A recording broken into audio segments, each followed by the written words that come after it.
Iniciando pela norma vertical, podemos observar a sutura sagital, entre os dois ossos parietais. Os ossos parietais se articulam também com o osso frontal, através da sutura coronal. O encontro da sutura sagital e coronal recebe o nome de bregma. Posteriormente, os ossos parietais se articulam com o osso occipital, através da sutura lambdoide. O ponto de encontro da sutura sagital com a sutura lambdoide recebe o nome de lambda. O ponto mais alto da sutura sagital recebe o nome de vértex. Lateralmente a ela, existem dois forames por onde passam veias emissárias, são os forames parietais. Mais lateralmente, existem duas eminências, uma em cada osso parietal, que são as eminências parietais. Na norma occipital, que é a vista posterior do crânio, observamos o osso occipital. Nele existe uma protuberância, que é a protuberância occipital externa, cujo ponto mais proeminente recebe o nome de íneo.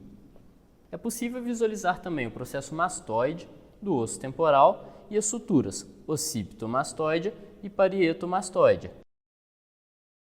O ponto em que essas suturas encontram a sutura lambdoide recebe o nome de asterium.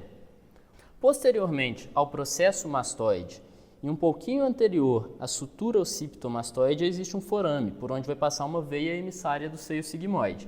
Esse forame é o forame mastoide.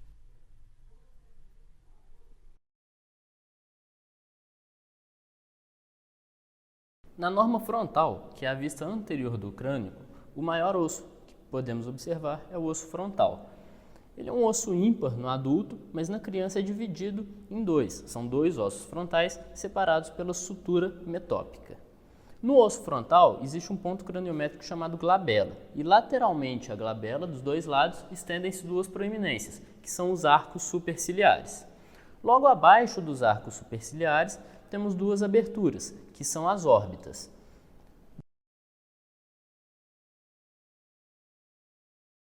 A borda superior da órbita é formada pelo osso frontal. Nela se destaca o forame ou incisura supraorbital, por onde passam o nervo e os vasos supraorbitais. Já a borda lateral é formada pelo processo zigomático do osso frontal e pelo processo frontal do osso zigomático.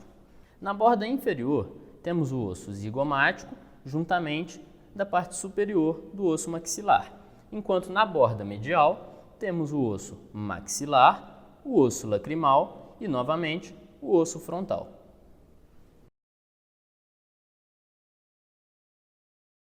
Prosseguiremos para o estudo das paredes da órbita. Superiormente temos a lâmina orbital do osso frontal e a asa menor do osso esfenoide.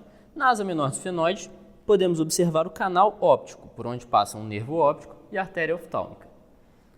Lateralmente, temos a lâmina orbital do osso frontal, a parte orbital do osso zigomático e a asa maior do osso esfenoide. Entre a asa maior e a asa menor do osso esfenoide existe a fissura orbital superior, por onde passam nervos responsáveis pela motricidade e pela sensibilidade do olho, além da veia oftálmica superior. Inferiormente, temos o osso zigomático, a lâmina orbital do osso maxilar e, mais profundamente, o processo orbital do osso palatino. Entre a asa maior do esfenoide e o osso maxilar, temos a fissura orbital inferior. Por ela passam o nervo e os vasos infraorbitais, o nervo zigomático e a veia oftálmica inferior. No osso maxilar, podemos observar também o sulco infraorbital.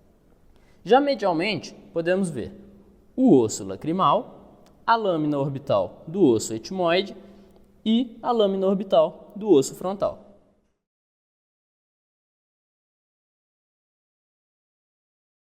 Inferiormente à órbita, a proeminência da face é formada pelo osso zigomático. Nele podemos ver o processo frontal, o processo maxilar e o processo temporal. Além disso, temos o forame zigomático facial, por onde passa o nervo zigomático facial e os vasos zigomático faciais.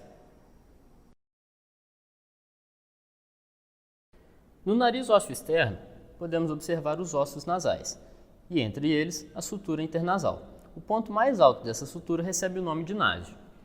Inferiormente a eles, temos os ossos maxilares, e entre os ossos maxilares, a abertura piriforme. No ponto mais baixo da abertura piriforme, na linha mediana e superiormente à sutura intermaxilar, existe uma proeminência, que recebe o nome de espinha nasal anterior.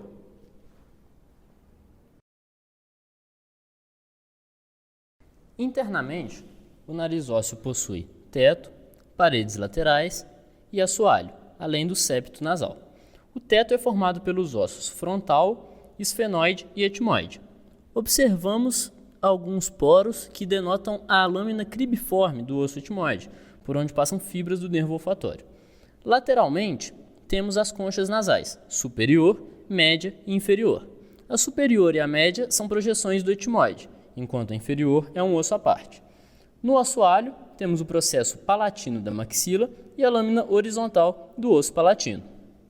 Já no septo nasal, em termos ósseos, temos a lâmina perpendicular do osso etmoide e o osso vômer. Na norma frontal, também podemos observar o osso maxilar, que é composto pelos processos frontal, zigomático e processos alveolares, além do processo palatino, visível no interior da cavidade bucal. A grande característica do osso maxilar é que ele é um osso pneumático. Nele, podemos observar o seio maxilar. Ao iluminar a cavidade nasal, uma parte do osso maxilar recebe iluminação e podemos ver até de fora do esqueleto. Essa região é a do seio maxilar. Por último, o osso maxilar possui um forame em sua parte superior, imediatamente inferior à órbita, que recebe o nome de forame infraorbital. Por ele vai passar o nervo infraorbital, que é um ramo da segunda divisão do nervo trigêmeo, e os vasos infraorbitais. Ainda na norma frontal, podemos observar o osso da mandíbula. Ela é composta pelo corpo e pelos ramos. E aqui temos o ângulo da mandíbula, que separa o corpo do ramo. No ângulo da mandíbula existe um ponto craniométrico chamado gônio. Anteriormente, visualizamos os forames mentuais, os arcos alveolares, a sínfise mentual e a protuberância mentual. Já lateralmente, nos ramos da mandíbula, vemos o processo coronoide, o processo condilar e a incisura mandibular. O processo condilar participa da articulação temporomandibular.